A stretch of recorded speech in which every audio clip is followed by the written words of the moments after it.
Esta noche analizaremos la propuesta del PRI en materia electoral con el diputado Marco Antonio Mendoza Bustamante, quien es secretario de la Comisión de Puntos Constitucionales, y hablaremos de las acciones emprendidas en la educación con el senador Mario Zamora, quien es secretario de la comisión dedicada a este importante tema. Además, conversaremos sobre la recién aprobada Ley General de Movilidad.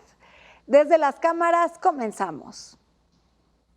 La educación en nuestro país fue uno de los sectores más afectados por la pandemia que vivimos en los últimos 2 años, debido en gran medida a falta de herramientas tecnológicas indispensables para toda la población estudiantil. Sabemos que los jóvenes son pieza clave para la transformación del país, de ahí que el apoyo a su quehacer educativo sea una tarea primordial de todos los sectores de la sociedad, incluido el Poder Legislativo. Desde el Congreso es indispensable que se trabaje aún más por cerrar las brechas de la desigualdad educativa, no solo en cuanto a espacios educativos de calidad, sino también en la dotación a todos los estudiantes de las herramientas metodológicas y tecnológicas existentes para coayudar su aprendizaje. Estos son solo algunos de los desafíos que enfrenta el sector educativo y que nuestros legisladores deben tener presente para hacer realidad la educación pública fundamentada en el artículo 3 de la Constitución y así contribuir a la mejora de la calidad de vida de toda la población. Vamos a ver qué sucedió esta semana en la Comisión Permanente del Congreso de la Unión. Este miércoles se llevó a cabo la sesión de la Comisión Permanente en su modalidad presencial. Tuvo lugar en las instalaciones del Senado de la República. La Asamblea aprobó un acuerdo para la conformación de las comisiones de trabajo en la Comisión Permanente. La primera comisión, que se hará cargo de asuntos relacionados con gobernación, puntos constitucionales y justicia, será presidida por la senadora Lucy Mesa, del Grupo Parlamentario de Morena. La segunda comisión se ocupará de Relaciones Exteriores, Defensa Nacional y Educación Pública. La preside el senador Jorge Carlos Ramírez Marín, del PRI. Finalmente, la tercera comisión de trabajo de la Comisión Permanente, que atenderá asuntos de Hacienda y Crédito Público, Agricultura, Comunicaciones y Obra Pública, será presidida por la senadora Gina Andrea Cruz, de Acción Nacional. En consecuencia, se tienen por integradas las comisiones de trabajo de la Comisión Permanente. Comuníquese a las y los legisladores su incorporación a sus respectivas comisiones. Se solicita a las comisiones que se instalen a la brevedad posible a efecto de estar en posibilidad de iniciar sus trabajos. Además, el Pleno de la Comisión Permanente guardó un minuto de silencio en memoria de Eliseo Mendoza, exgobernador de Coahuila, quien falleció el pasado 17 de mayo. En memoria de don Eliseo Mendoza Berrueto, gran coahuilense, historiador, político, 3 veces subsecretario de Estado, diputado federal, presidente de la Gran Comisión, senador y gobernador de su estado natal, Coahuila. Terminó la sesión y se citó para la siguiente, el próximo miércoles 25 de mayo, a las 11 horas en modalidad presencial. Desde las cámaras, Claudia Ivette García. Y ahora vamos con la entrevista a Mario Zamora, secretario de la Comisión de Educación del Senado de la República. Para el líder sudafricano, Nelson Mandela, la educación es el arma más poderosa para cambiar el mundo. Y definitivamente es la herramienta fundamental para que el individuo logre sus más profundas aspiraciones de bienestar, lo que a la postre se verá reflejado en el engrandecimiento de la sociedad. Pero, ¿qué es lo que necesitamos los mexicanos en esta materia para perfilar al país como una potencia tecnológica, científica y económica? De ello platicaremos con el senador por Sinaloa, Mario Zamora Gastelum, secretario de la Comisión de Educación de la Cámara Alta. Mira, muchas veces hay políticas públicas o hay políticos que creen que repartiendo migajas es como, pues convences a mucha gente a lo mejor para que vote por ti, pero te quita lo más importante que es el pan. Y ese pan es la educación. Todo lo que México deje de hacer en favor de la educación solo genera o puede generar clientelas que creen que por resolver un tema de coyuntura en su momento, el apoyo para esto, para lo otro, le va a ayudar o lo están ayudando cuando realmente le están quitando lo importante. Yo me toca ser senador por Sinaloa, he hecho un recorrido hace algunos días, es increíble ver cómo muchísimas escuelas están totalmente abandonadas.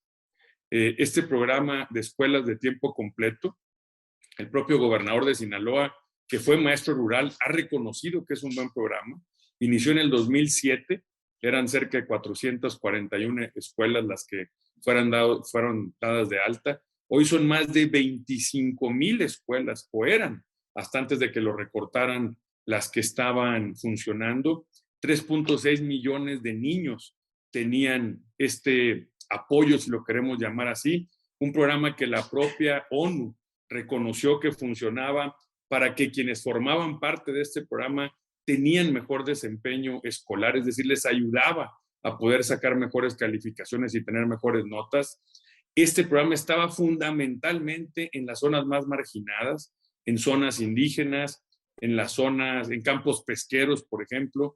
El contar con una buena educación, una buena instrucción, le va a permitir a esas niñas y niños salir adelante por ellos mismos, no por lo que el gobierno les quiera regalar, sino por ellos mismos, por su esfuerzo, por sus ganas, por su talento y por la instrucción que pueden recibir a través de sus maestros y de nuestras escuelas. Creo que es un tema de mucho fondo que se ha dejado de lado. Cuando uno revisa ejemplos que han sido exitosos como Finlandia, por ejemplo, pues son ambientes donde te permiten, y yo entiendo que México está muy lejano de ser Finlandia, pero insisto, ¿cuáles son nuestras prioridades?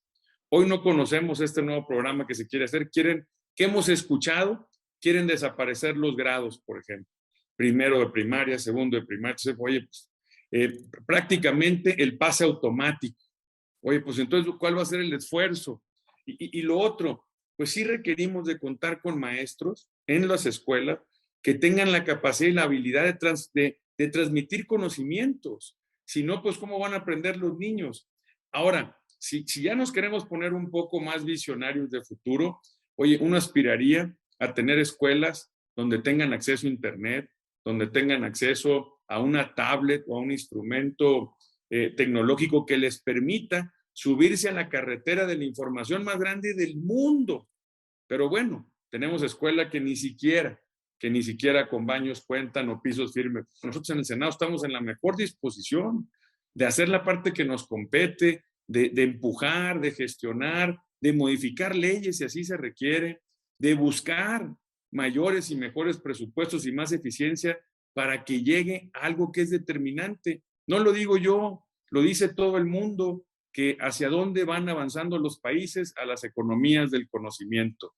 Si ya lo sabemos, pues invertamos, no tengamos miedo en invertir en las escuelas, en los maestros y sobre todo en nuestras niñas y niños, para que el día de mañana por sí solos, por su talento, por su esfuerzo y por sus ganas, puedan salir adelante. Lo lograron muchos países asiáticos. Salieron de la crisis de hambre y miseria en la que vivían en base a estrategias sólidas en materia educativa donde accedieron a la ciencia, tecnología y las humanidades. La mayoría, obviamente, de sus habitantes. Los ejemplos van desde China, Singapur, Indonesia, Taiwán, Corea del Sur y obviamente Japón, después de que tuvieron ellos crisis bélicas muy importantes en el siglo pasado. México tiene millones de jóvenes que son talentosos y lo han demostrado pese a las carencias en el arte, en las ciencias e incluso en la tecnología. Lo único que necesitan es que les acerquemos las herramientas más sólidas del conocimiento. Millones de niños y jóvenes que serán los líderes del futuro, y no solo en la política, sino en todas las áreas del conocimiento, deben tener la oportunidad de proyectarse con éxito a su porvenir. En sus manos está el bienestar de nuestra nación, de nuestras familias y, claro, de ellos mismos. ¿Cuáles son las implicaciones de la recién aprobada Ley General de Movilidad? El detalle con Alicia Salgado. Muchísimas gracias, Adriana.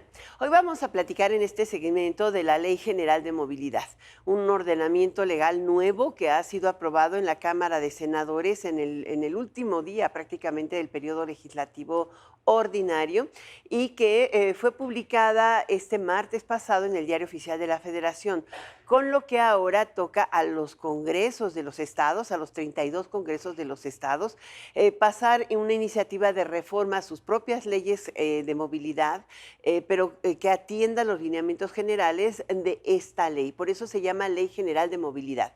Y fíjate que es interesante porque los transitorios se dio un periodo de implementación de 6 meses, o sea, estos 6 meses son para que se transiten los 32 congresos locales. Y tiene características muy especiales. En algunos momentos fue criticada, pero, por ejemplo, te doy un dato que me parece relevante. Al ser aprobada a partir del mes de noviembre, del 1 de noviembre, tendría en toda la República, en todas las ciudades, en todas las zonas poblacionales, que seguir el mismo lineamiento de velocidad en el tránsito de vehículos. En calles, por ejemplo, sería un delito de tránsito el avanzar con un vehículo a más de 30 kilómetros por hora. Esto es en una calle normal, en una calle de una colonia, para transitar al interior de la misma o de un pueblo. Es lo mismo. Pero si vas de una calle a una arteria principal o a una arteria distribuidora, nosotros las conocemos como avenidas, en estas no deberá exceder el tránsito de vehículos más de 50 kilómetros por hora. En consecuencia, en toda la República sería lo mismo. Si circulas en la Ciudad de México, en Cuernavaca o a lo mejor en la ciudad de Tijuana, sería exactamente lo mismo. Y la velocidad máxima de circulación para líneas rápidas o para arterias rápidas y le llaman de tránsito interurbano dentro de una urbe, no pueden exceder de 80 kilómetros por hora. Y en el tránsito entre urbes, por ejemplo, ya estamos hablando de caminos federales o bien de cuota, no deberán exceder de entre 100 y 110 kilómetros por hora, máximo 120 kilómetros por hora, considerando que los vehículos, los trazos de las calles, los trazos de las avenidas es lo que permite un tránsito seguro. Fíjate que en la discusión de esta ley, el 70% de los accidentes de tránsito, que además son las muertes por accidentes de tránsito, son el número 1 de muertes en México, de muertes violentas, inclusive más allá de lo que hablamos de asesinatos y demás, se debe a exceso de velocidad, a la lectura del celular o contestar mensajes o distraerte con el celular en el tránsito, y en el caso del tránsito interurbano, al cansancio de los choferes. No descansan. Hoy también se podría llegar a penalizar de manera importante en toda la República que un chofer transite un camión por más de 7 horas sin descanso. Así es de que abre una avenida nueva para que tengamos una estructura de civilidad adecuada que disminuya sobre todo los accidentes viales. Yo pongo este tema bajo la lupa desde las cámaras. Vamos con la entrevista a la diputada de Jalisco, Miguel Alejandra Montes, quien es secretaria de la Comisión de Gestión Metropolitana, sobre la implementación de los compromisos de la Conferencia Permanente de Congresos Locales, la COPECOL. A principios de este mes de mayo se llevó a cabo la edición número 14 de la Asamblea Plenaria de la Conferencia Permanente de Congresos Locales, COPECOL, en el Congreso de Guanajuato. COPECOL, en primer momento, es esta conferencia permanente de congresos locales, y justo lo que se busca es que sea este espacio de consulta y coordinación para que las y los legisladores de todos los estados de la República tengamos yo lo llamo así, una visión mucho más amplia de lo que acontece en nuestro país. Es llevar los temas a la agenda nacional, que hay una presencia activa, proactiva, propositiva de lo que ocurre en nuestros congresos locales. Al respecto, reflexionó la diputada local de Jalisco, Mirel Montes, quien habló sobre la importancia de trabajar en agendas comunes, ahora con una mujer al frente de la Conferencia Permanente de Congresos Locales. La conformación de esta conferencia, sin lugar a dudas, construye agendas comunes con causas comunes, donde nos podemos escuchar todas las voces indistintamente de los partidos políticos. Creo que es fundamental el contar con la COPECOL, y más ahora que, dejó la presidencia una legisladora mujer, y que asume también una legisladora mujer del estado de Guanajuato.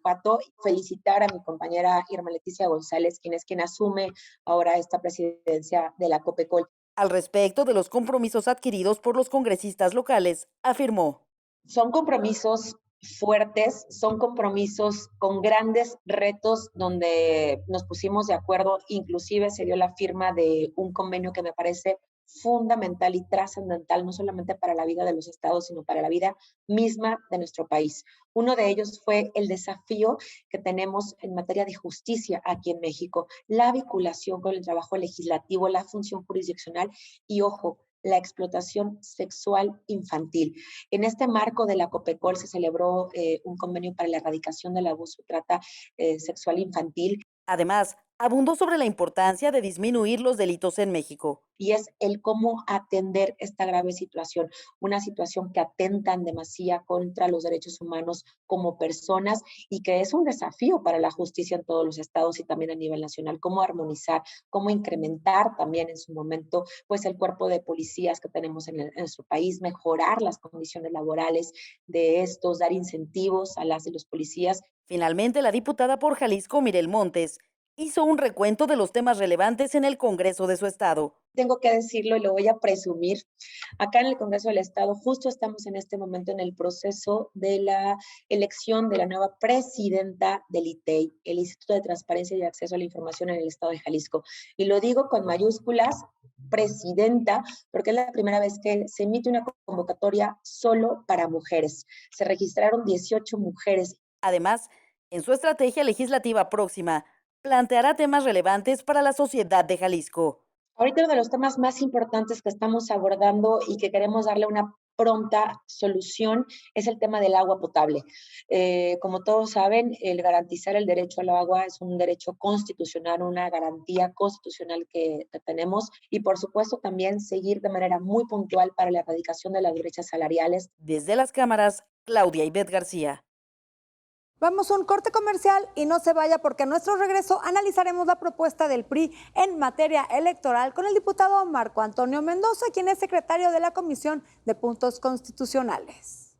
Por cuanto hace a los organismos constitucionales autónomos, como es el caso del INE, lo que nosotros planteamos es poder fortalecer la democracia, fortalecer a estos órganos y que verdaderamente los órganos en los estados tengan la autonomía necesaria para garantizar la democracia.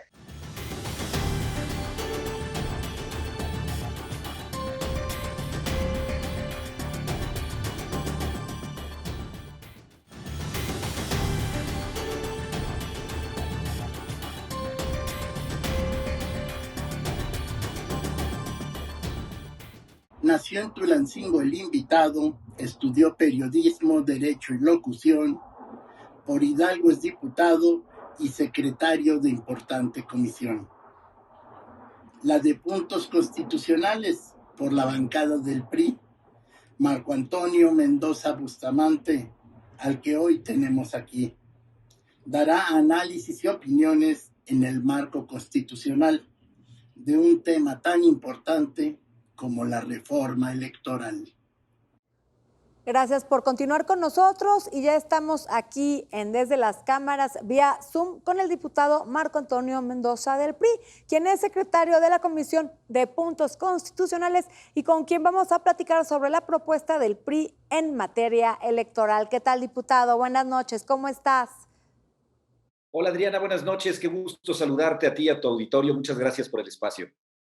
Bueno, hace un par de semanas, el presidente de la República, Andrés Manuel López Obrador, propuso una propuesta de iniciativa para reformar la materia electoral.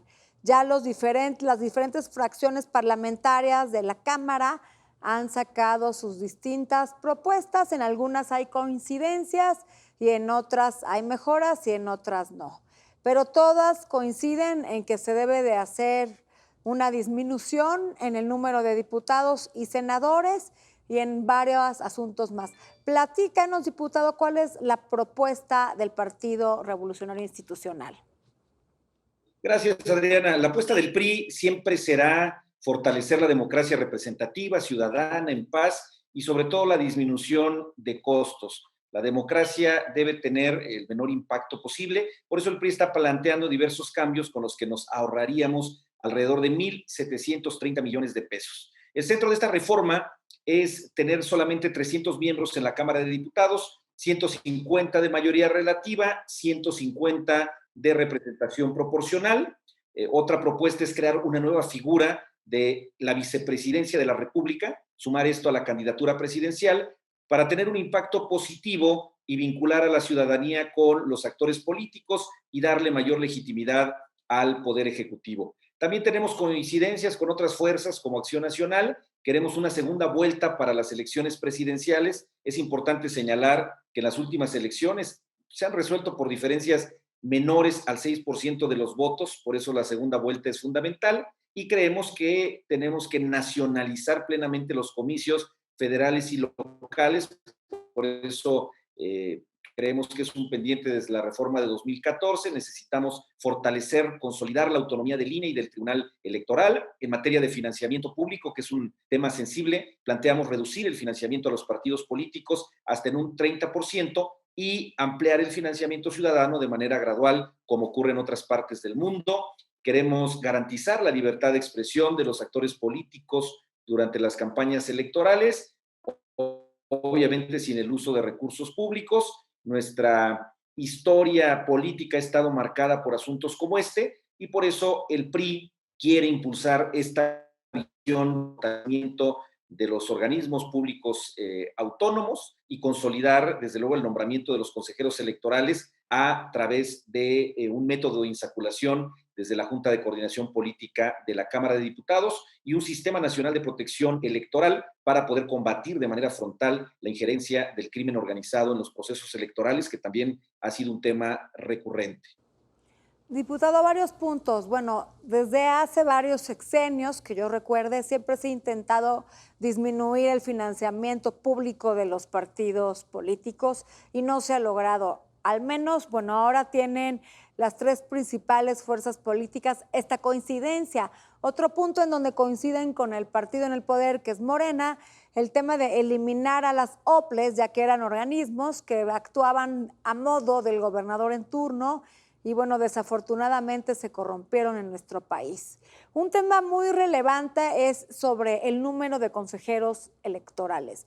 ¿Ustedes también plantean la disminución de este número o es solamente fortalecer los mejores cuadros, como tú acabas de comentar hace unos minutos, que hacer un proceso de una evaluación de cuáles son los mejores y elegirlos en base a los mejores, no por afinaciones o filiaciones políticas? Muchas gracias, todas muy interesantes, todas las preguntas y apreciaciones, Adriana. Mira, por cuanto hace al financiamiento público a los partidos políticos, nos parece relevante que pueda disminuirse el impacto al monto que se gasta del dinero que corresponde a las y los mexicanos y por ello establecer diversos mecanismos que permitan la participación ciudadana en el financiamiento del quehacer de los partidos políticos. Esto es muy relevante porque sin duda pues debe garantizarse la operatividad de los partidos políticos para poder tener presencia en todo el territorio nacional, pero bajo esta modalidad no tendría un impacto a la ciudadanía. Por cuanto hace a los organismos constitucionales autónomos, como es el caso del INE, lo que nosotros planteamos es poder fortalecer la democracia, fortalecer a estos órganos y que verdaderamente los órganos en los estados tengan la autonomía necesaria para garantizar la democracia. Pero también hablamos de fortalecer la autonomía del Tribunal Electoral a través de un sistema que dé mayor validez a las sentencias que emiten y poder crear una defensoría para ello. Este es un tema muy importante porque el sistema electoral no solamente es el INE, sino todos los eslabones que lo componen y un sistema es tan fuerte como el eslabón más débil. Por ello necesitamos fortalecer a todos los integrantes de este proceso electoral y queremos también modernizar los procesos. Para eso estamos planteando transitar al voto electrónico en su totalidad y asegurar las condiciones de voto en todas las secciones electorales. Obviamente es una labor titánica porque habrá de resolver aquellos rincones del país donde no tenemos conectividad. En fin, todas las reformas... Un tema muy relevante y en donde también están coincidiendo con Morena, el partido en el poder, el tema de, bueno, el voto digital, ya que hoy por hoy, como tenemos nuestro sistema de votaciones obsoleto y además, bueno, cuesta millones y millones de pesos que afectan pues al país, estos egresos, este costo innecesario, ya que queda obsoleto el tener que ir a las casillas y votar de forma, ahora sí que de la época de la antigüedad. Qué bueno que coinciden también los diferentes partidos en modernizar nuestro sistema de votación electoral. Sí, mira, una reforma electoral debe buscar ajustar la dinámica y las reglas de la democracia. Nuestras propuestas parten de un diagnóstico honesto y nuestro papel en la oposición. Hemos consultado a diversos expertos y nuestro principal objetivo es disminuir costos, dar certeza y dejar de vulnerar la soberanía de los estados para construir una mejor democracia. Tiene que ser más pacífica, más accesible, más cívica y con más participación de la sociedad civil. Eso es importante. Una reforma electoral debe ir encaminada a que la mayor cantidad de mexicanos posible pueda participar en los procesos electorales porque son decisiones que afectan su vida y que inciden en el devenir diario de los municipios, de los estados y desde luego de nuestro país. Diputado, bueno, una propuesta muy importante, la del PRI, también la del PAN y la del partido en el poder, el partido Morena. Me imagino que se va a hacer algún análisis de todas las... Después de las elecciones, ya dijo el coordinador de los diputados de Morena, Nacho Mier, que se va a hacer un análisis de estas propuestas, se va a hacer parlamento abierto, se va a discutir y en su caso se aprobará una nueva reforma electoral con fines de austeridad y mejoras a la democracia y también mejoras y modernización a nuestro sistema electoral. Muchas gracias por estar con nosotros, diputado. Muchas gracias, Adriana. Gracias por el espacio. Gracias. Se nos acabó el tiempo, gracias por estar con nosotros. No se pierdan próximo jueves, 11:30 de la noche, el único programa de la televisión que pone bajo la lupa el quehacer legislativo. Buenas noches.